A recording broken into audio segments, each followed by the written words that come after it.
Ahora que voy a ser por primera vez abuelo, quiero que sepas que estoy muy contento de actuar como tal. Llevarla a la guardia, recogerla y que dispongas de mi tiempo para cuidarla cuando quieras. Oh, gracias, papá. No sabes cómo te lo agradecemos, Hugo y yo. Con lo ocupados que estáis y lo muchísimo que trabajáis, que menos que tener una mano amiga en el día a día, ¿no? Ay, que me estáis emocionando. Jo, no esperaba menos. La verdad es que los miembros de esta familia siempre se han caracterizado por cuidarse mutuamente. Por cierto, ¿me ha dicho mamá que hoy ibas al médico? Sí, hija, sí, pero mejor no haber ido. ¿Por qué? ¿Qué te ha dicho? Que me tengo que cuidar más, hija, en eso se resume. ¿Solo eso? Bueno, no soy capaz de controlar la diabetes, tengo los niveles de azúcar elevados. La dichosa hemoglobina glicosilada, ya lo digo, está bien. No es solo un poco de azúcar, es una diabetes tipo 2 de libro, ¿eh? Unida a la hipertensión que ya tiene y que por fortuna la tenemos más o menos controlada. Hoy ha ido al médico y le habrá dado recomendaciones que no le habrán gustado nada. Le habrá dicho que tiene que comer mejor, evitar la sal, hacer una vida menos sedentaria, seguir sin fumar, aunque estoy segura que a veces alguno cae. No sabe las consecuencias que puede tener el tener una diabetes así descontrolada. Exagerada. No, papá, mamá, tienes razón. Debes tomarte tus alumnos en serio. ¿Cómo tienes la boca? Me sorprende que me preguntes eso. También me lo ha preguntado el médico de atención primaria. Le he dicho que tenía periodontitis, pero que me habían tratado y que ahora estaba en mantenimiento. Aunque últimamente sí que he notado que vuelvo a sangrar al cepillarme. Por eso me ha recomendado que pida cita con el periodoncista, porque el tener una diabetes descontrolada puede afectar a mi periodontitis. Claro, es que la periodontitis es la sexta complicación de la diabetes. ¿No lo sabías? Mira, el padre de Hugo fue a una revisión dental y le diagnosticaron periodontitis. Y en la clínica le hicieron un control de la glucosa y la detectaron alta y le mandaron al médico de familia. Y allí le diagnosticaron diabetes tipo 2. Así que ahora está en tratamiento, tanto en el dentista como en el médico de atención primaria. Más vale que te pongas las pilas, que esta nieta necesita que te cuides mucho, que quiere disfrutar de su abuelo muchos años. A mi padre además le dijeron que la mala salud de la boca muchas veces estaba relacionada con otras enfermedades como las cardiovasculares o incluso el Alzheimer, Pero también le dijeron que si adoptaba unos hábitos de vida saludables se podían prevenir la gran mayoría de ellas. Así que Antonio, está en tu mano. Ostras, pues no lo había pensado nunca así. Mañana mismo pido cita con el dentista para que me mire las encías y me pongo ahora mismo manos a la obra a cambiar de hábitos. Aunque creo que me va a costar un poco. Pero bueno, ahora tengo una gran motivación para hacerlo. Ser abuelo. A ver si es verdad y te pones las pilas. Rebajamos esa barriga, y así yo también salgo ganando. Porque estarás en forma para jugar con tu nieta. Antonio tiene periodontitis y es la enfermedad más prevalente a nivel mundial. Y la periodoncia en los últimos años ha emprendido un proceso de actualización bastante interesante.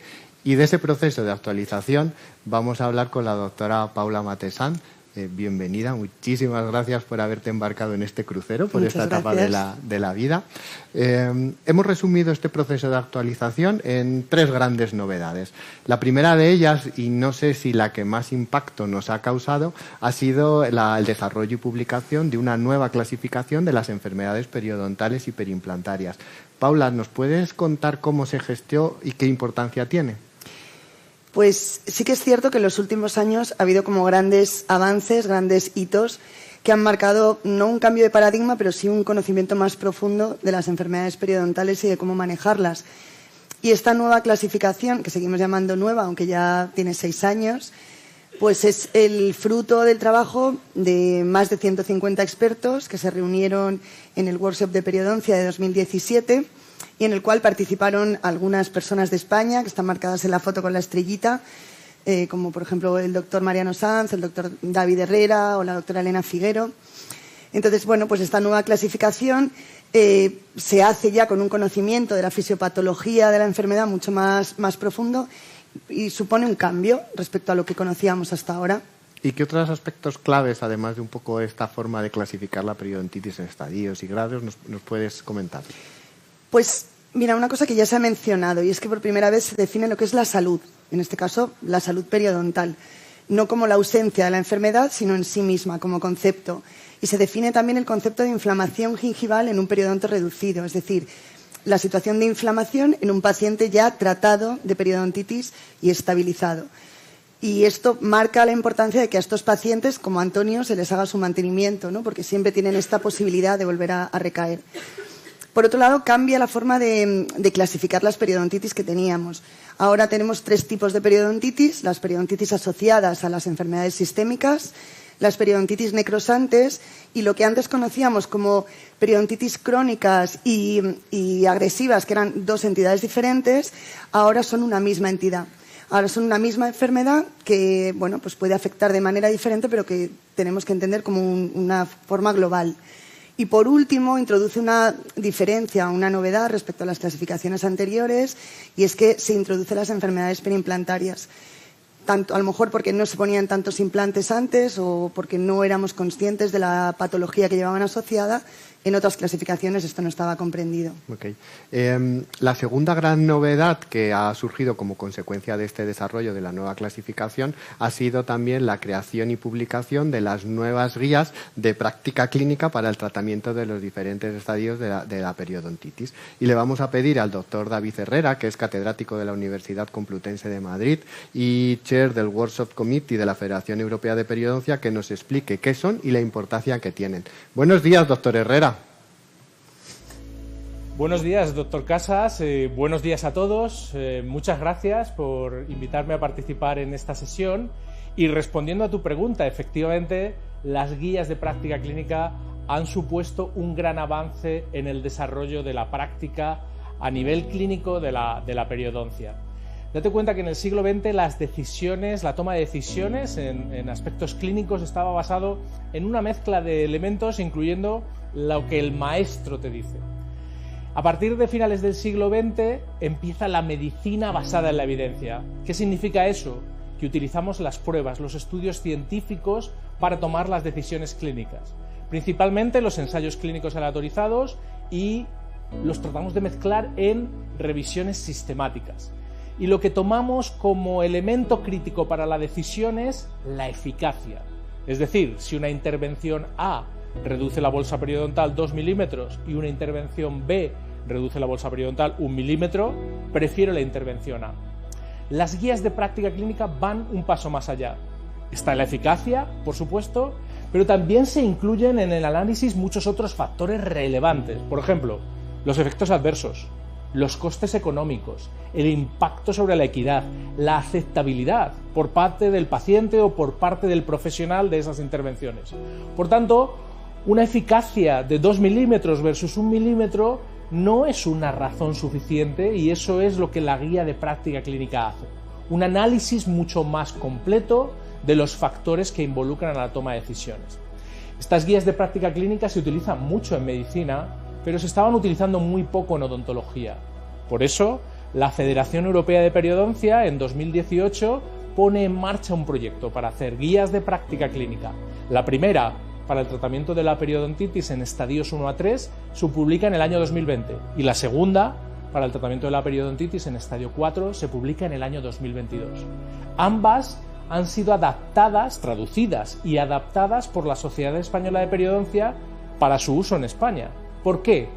Porque esos condicionantes de costes económicos, de aceptabilidad o de impacto en la equidad pueden ser distintos a nivel europeo, que es la guía de la FP, o a nivel español. Por eso hay que hacer un proceso estricto de adaptación que en España ha hecho la Sociedad Española de Periodoncia de una manera tan rigurosa que las guías han sido aceptadas por el Sistema Nacional de Salud y están en su biblioteca, que se llama Guía Salud.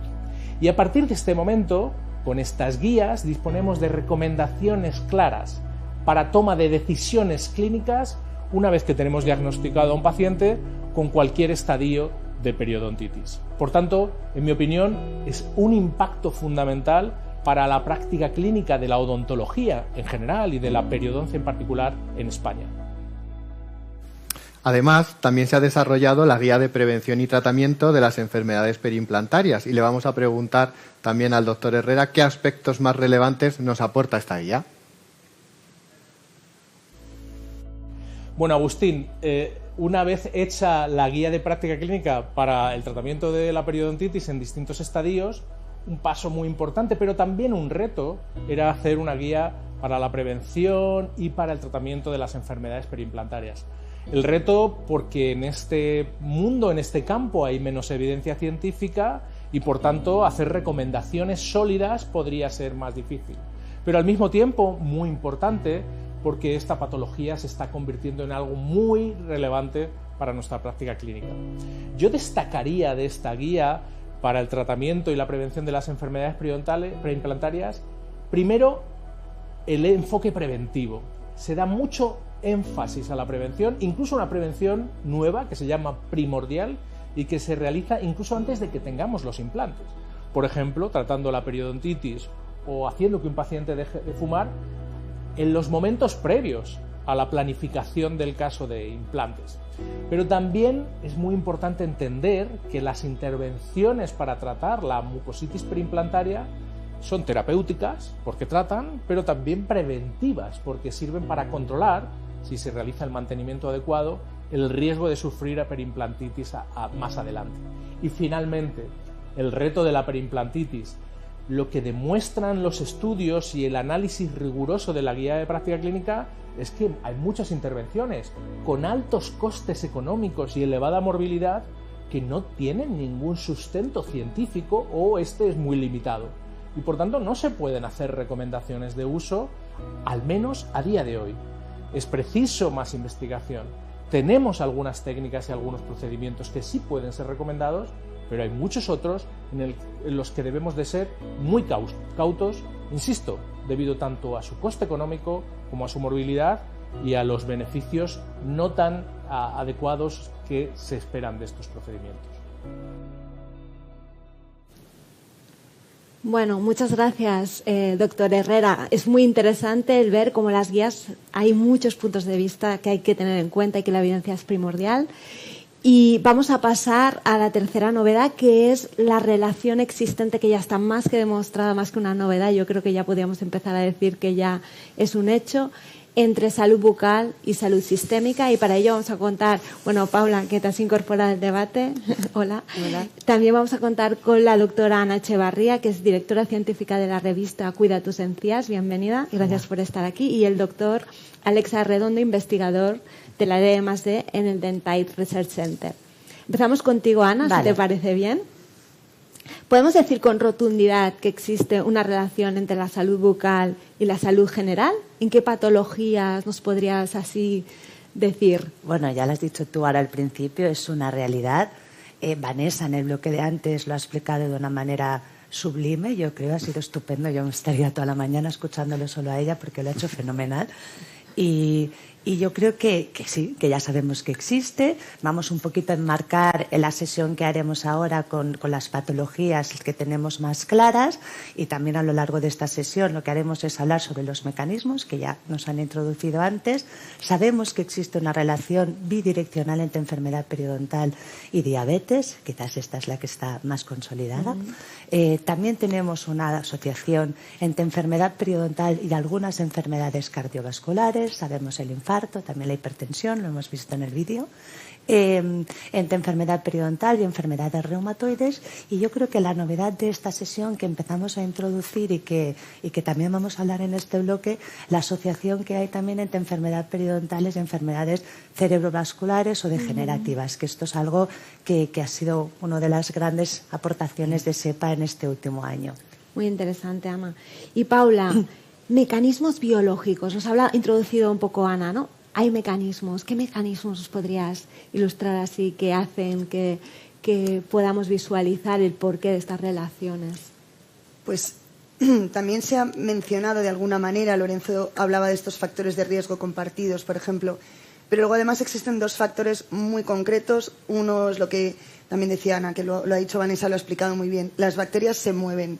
Y las bacterias de la boca no se quedan exclusivamente en la boca y se ha visto en placas de ateroma, se ha visto la presencia de P. gingivalis o se ha visto en muestras de cerebros, se ha visto que existen bacterias que originariamente tendrían que pertenecer a la boca. Y existe además otra forma de asociación y es que la infección local dispara un mecanismo de respuesta inflamatorio a nivel general y se establece una inflamación de bajo grado que también predispone a la aparición de otras enfermedades. Con lo cual, pues tanto por una vía, por así decirlo, directa, como por un mecanismo más indirecto, pues se puede establecer esta asociación. Gracias, Paula. Y vamos un poco a novedades en microbiología, Alex. ¿Podemos decir que la caries y la periodontitis son polimicrobianos? ¿Podemos decir esto ya? Totalmente. De hecho, venimos de hace unos pocos años de este cambio de paradigma. Antes nos centrábamos en estudiar unos pocos patógenos, por ejemplo, en el caso de la periodontitis, el complejo rojo, Porphyromonas gingivalis, Tannella forsythia y Treponema denticola. Estos son muy conocidos por el público general, pero quizás menos gente conoce otros patobiontes, como pueden ser Fetibacterium fastidiosum, bacterias del género del Sulfobulbus o incluso Filfactoralosis. Estos microorganismos tienen una asociación prácticamente indiscutible con la periodontitis. Hay multitud de estudios que los avalan. Entonces, ya vemos que no son solo unos pocos microorganismos los patobiontes, sino que hay bastantes más de los que nos pensamos en un principio. Y no solo eso, sino que también nos tenemos que concentrar en estudiar bien aquellos microorganismos que les permiten establecerse a estos otros microorganismos patobiontes. Es decir, aquellos que mediante sus proteínas de membrana, mediante sus metabolitos, mediante la producción de matriz extracelular, generan las bases para que estos otros vengan y generen una disbiosis. Y, por suerte, la comunidad científica va en este sentido, a estudiar la microbiota oral como un todo, para ser capaces de modularla y convivir con ella en un ambiente eubiótico. O sea, es mucho más complejo de lo que nos imaginábamos originariamente. Y ¿hay más complejidad todavía? ¿Qué pasa con poblaciones diferentes o países, por ejemplo? ¿Es igual? ¿Funciona igual? ¿Hay diferencias? Sí y no. O sea, para empezar, hay estudios que demuestran que incluso dentro de una misma localización geográfica, ya dependiendo de la etnia a la cual pertenezcas, ya puedes tener una microbiota oral distinta. Entonces ya imagínate en países distintos. Al final, la localización geográfica no va a determinar solo el clima, el calor que pases o el frío que pases. También vas a tener un bagaje cultural, un bagaje genético. Por desgracia, diferencias de acceso a educación y a sanidad. Al final, todo esto son variables que tienen un impacto conocido y demostrado en la microbiota oral. Eso fue también un detonante que hizo que en el DRC hiciéramos un par de estudios el año pasado, donde precisamente estudiábamos esto. Estudiamos la microbiota subgingival de sujetos sanos y de pacientes con periodontitis de 4 países distintos. Fueron Bélgica, Chile, Perú y España. Y encontramos bastantes diferencias, tanto en sanos como en enfermos. Y ahora aquí va donde te decía el sí y no. Sí, porque en sanos encontramos muchas diferencias, no, porque en enfermos no encontramos tantas diferencias. Las encontramos, pero no tantas. ¿Por qué? Una posible hipótesis puede ser porque al final el cuerpo humano es una máquina que está diseñada para adaptarse a su entorno. Entonces, malo sería que cualquier cambio pequeñito en tu boca ya te genera una patogenia. Al final, estamos diseñados para poder convivir con estos cambios. Entonces, es de esperar que esos cambios existan. Sin embargo, ese equilibrio que existe, pese a distintos microorganismos existentes en ese equilibrio, tiene que ser movido con una fuerza bastante contundente. Y parece ser que solo unos pocos, bueno, no pocos, unos cuantos patobiontes tienen el poder necesario para hacer ese desplazamiento. Pese a todo, nosotros también encontramos diferencias en el núcleo patobionte de las muestras, y es que lo más probable es que al final no importe tanto qué microorganismo sea el que te está causando la enfermedad, sino qué es lo que hace para causarte la enfermedad. Si 2 microorganismos, aunque se llamen distintos, te van a hacer lo mismo, eso es lo importante. No quién es, sino qué te hace, porque al final eso es lo que te va a generar a ti la patogenia. O sea, veo que de microbiología oral, o sea, de biofilms conocemos muchísimo. Paula, has mencionado antes ligeramente el tema de la inflamación. ¿Nos puedes hablar un poquito más de este tema? ¿Habría que investigar? ¿Cómo está? Hombre, por supuesto que debemos investigar. Seguramente no podemos hacerlo de una forma biológica, quiero decir, no podemos tomar una muestra en la consulta, pero sí podemos hablar con nuestros pacientes, preguntarles por su estado de salud general y no que lleguen saludarles y que abran la boca y solamente explorar nuestro territorio de actuación más directo, sino saber, porque a través de la anamnesis y de la información que nos proporcionan, a lo mejor ciertas enfermedades que pueden tener, ciertas situaciones como una psoriasis o como una artritis, pues nos pueden estar hablando de un estado inflamatorio general que nos puede también reportar cierta información para nuestra parte de trabajo. O sea que sí, sin duda. Perfecto, gracias. Ana, que nos has dejado ahí al principio hablando de la patología. Queremos saber más de esta novedad que nos aportabas en cuanto a la relación entre salud bucal y patología más neurológica, ¿no? Sí, es lo que hablábamos antes, es este trabajo que se ha publicado recientemente, el SEPASEN, que yo creo que destaca por 3 cuestiones. La primera, porque es un trabajo conjunto de 2 sociedades, la Sociedad Española de Periodoncia y la Sociedad Española de Neurología. Y esto le da al resultado un empaque, ¿no? Una visión holística al trabajar estos 2 grupos, ¿no? en valorar o estudiar la asociación que existe entre ambas patologías. Además, el hecho de que sean 2 sociedades las que lo hacen también permite transmitir el mensaje de una forma más transversal, ¿no? a todos los responsables luego de ejecutar la tarea de seguir a los pacientes, y además nos permite conocer a unos y a otros, ¿no? las características de nuestras propias poblaciones, ¿no? Entonces nos acerca, ¿vale? La segunda cuestión importante es el resultado, en el que vemos que efectivamente sí que existe una asociación, particularmente entre enfermedad periodontal e ictus, y entre enfermedad periodontal y las demencias tipo Alzheimer, una asociación con la primera de 2,8, un riesgo de 2,8 más en el paciente periodontal, de 1,7 en el paciente que luego desarrollará o con posibilidad de desarrollar Alzheimer, con lo cual es significativo.